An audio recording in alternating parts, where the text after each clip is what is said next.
دنیا کے سبھی لوگ خوبصورت ہیں، بدصورتی ہمارے رویوں اور سوچ میں ہے۔ حضرت علی نے فرمایا، جب اللہ چاہتا ہے کہ کسی بندے سے دوستی کرے تو اس کی زبان پر اپنا ذکر اور دل پر اپنی فکر کے دروازے کھول دیتا ہے۔ حقیقت دنیا کا ہر تعلق غلامی ہے۔ آپ جتنا زیادہ تنہا ہیں اتنے ہی زیادہ آزاد ہیں۔ حاسد کی حالت یہ ہوتی ہے کہ وہ مسعود یعنی جس سے حسد کرتا ہے اس کو نقصان پہنچانے سے پہلے اپنے آپ کو نقصان پہنچا لیتا ہے۔ مولا علی نے فرمایا، خدا کو ناراض کر کے لوگوں کو راضی نہ کرو، کیونکہ لوگوں کے بدلے دوسرے لوگ مل سکتے ہیں مگر خدا کے بدلے دوسرا خدا نہیں مل سکتا۔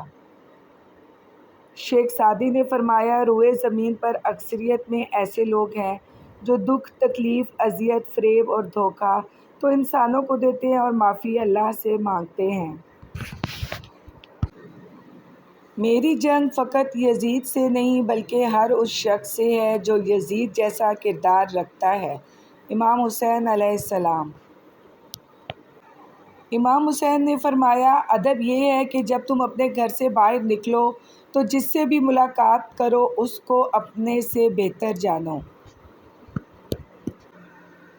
ترک کہاوت ہے کہ اتنا کہہ دینا کافی نہیں ہوتا کہ میں تمہارا بھائی ہوں، یہ بھی بتایا کریں کہ حابیل ہیں کہ قابیل۔ امام حسین نے فرمایا، جس کی امیری اس کے لباس میں ہو وہ ہمیشہ فقیر رہے گا اور جس کی امیری اس کے دل میں ہو وہ ہمیشہ غنی رہے گا۔ امام زین العابدین نے فرمایا، آخری زمانے میں جو چیز سب سے کم ملے گی وہ بھروسہ مند دوست اور حلال رزق ہوگا۔ اگر تم حق پر ہو تو کچھ بھی ثابت کرنے کی ضرورت نہیں، وقت خود گواہی دے گا تمہارے حق پر ہونے کی۔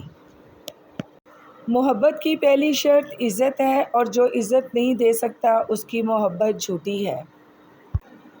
اگر لوگ آپ کو ضرورت کے وقت یاد کرتے ہیں تو برا مت مانیں، انہیں مطلبی نہ کہیں، کیونکہ چراغ کی ضرورت اندھیرے ہی میں پڑتی ہے۔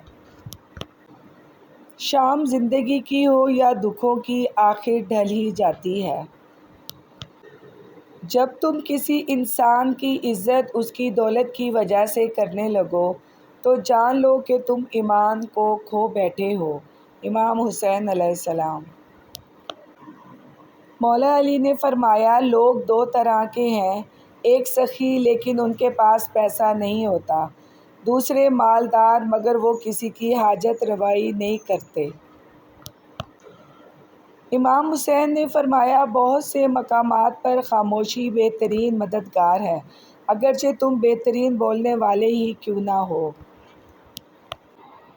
حیا اور کم بولنا ایمان کی شاخیں ہیں اور دنیا کی محبت ہر برائی کی جڑ ہے۔ مولا علی نے فرمایا، چغل خور ایک لمحے میں ایسا فتنہ پیدا کر دیتا ہے جو کئی ماہ تک چلتا ہے۔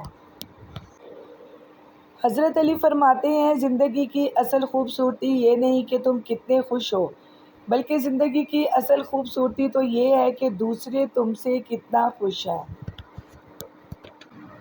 امام حسین علیہ السلام نے فرمایا، تمہاری عمر برابر گھٹتی جا رہی ہے، بس جو کچھ تمہارے ہاتھ میں ہے اس سے کسی کی مدد کر جاؤ۔ مولا علی سے پوچھا گیا، جانور اور انسان میں کیا فرق ہے؟ آپ نے فرمایا، جو فقط اپنے لیے سوچے وہ جانور ہے اور جو دوسروں کے لیے سوچے وہ انسان ہے۔ حضرت علی نے فرمایا، جب تم کسی شخص کو اس کی دولت کی وجہ سے عزت دینے لگو تو سمجھ لینا تم نے اپنا ایمان کھو دیا۔ کبھی بھی حق بات کہنے سے مت گھبرانا، کیونکہ خدا کے سوا نہ تو کوئی زندگی کم کر سکتا ہے نہ کوئی رزق روک سکتا ہے۔ امام حسین نے فرمایا، قیامت کے دن اسی شخص کو ایمان نصیب ہوگی جو دنیا میں اللہ سے ڈرتا ہے۔ نماز کی فکر۔ نماز کی فکر اپنے اوپر فرض کر لو، خدا کی قسم دنیا کی فکر سے آزاد ہو جاؤ گے اور کامیابی تمہارے قدم چومے گی۔ ہمارے ظلم پر غمزدہ سانس لینا تسبیح ہے اور ہماری خاطر غمگین ہونا عبادت ہے۔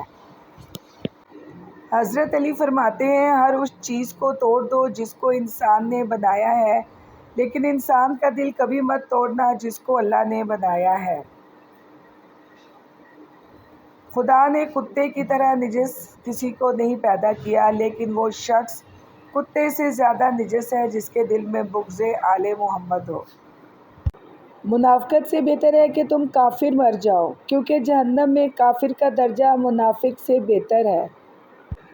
حضرت علی علیہ السلام نے فرمایا، اس سوچ کے ساتھ زندگی میں آگے بڑھو کہ اللہ نے یقیناً بہترین ہی سوچا ہوگا۔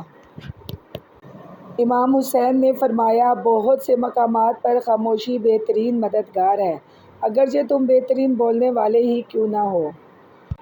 حضرت علی نے فرمایا، جو شخص گھر کے کاموں میں اپنی بیوی کی مدد کرے، خدا اس کے لیے 1 سال کی عبادت کا ثواب لکھتا ہے۔ انسان کا دل توڑنے والا شخص کبھی اللہ کو تلاش نہیں کر سکتا۔